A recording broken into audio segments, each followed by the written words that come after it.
Lighthaze World. It's about exploring, puzzling, and collecting. It's an anxious hero that's trying to find their way through Tasmania. Well, they're using Tasmania as a guide, like their comfort blanket. The idea is that the main character is trying to find their way through the mall and gets overwhelmed by the whole mall and everything that's people, all that kind of thing.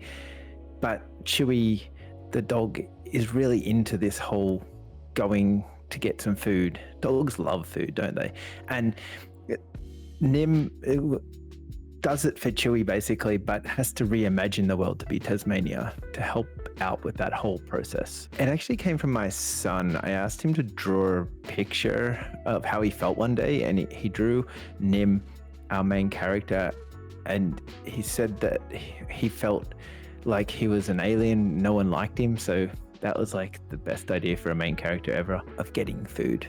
It's Soko Ban. That's the one where you push boxes. That's probably about 50% of the puzzles in the game, but that kind of gets a bit tedious if you do that all the time. So there's other puzzles that are memory based, some puzzles that are environmentally based type thing. And the Soko Band puzzles are actually not all the same. Some might be figuring out a pattern, some might be connecting some wires, some might be connecting some lasers. They're all different kind of versions, but the idea was that we wanted puzzles that people could understand without having to explain it. So there's not any explanation in the game. You just kind of get given puzzles and you'll figure it out as you go, and we build on that idea through the game. There's a lot of very Tasmanian stalls that no one in the world, including mainland Australia, knows about.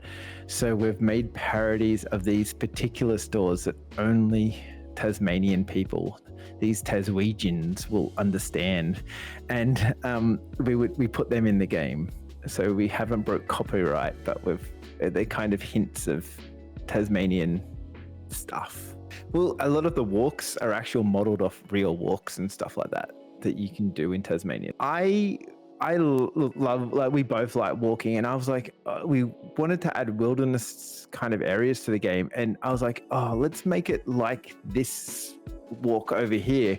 And he's like, oh, I just modeled that whole walk because I couldn't think of anything else. so it kind of was an accident, like a happy accident in some ways, that he was kind of not knowing what to make, and I was like, I want that there, and he's like, oh, okay, I'll just go and measure it up and make it. So there's a lot of Tasmania in there. It's actually been a little bit weird. It's like 3 years, but Liam and I, believe it or not, started making a horror game together, and then realized that we were both really scared of horror games. So we decided we'd make something a bit more cozy and puzzling, because that suits us better. So the roadmap is to just do a bit more promoting, get the game out there, get to a launch date next year, which I haven't worked out yet.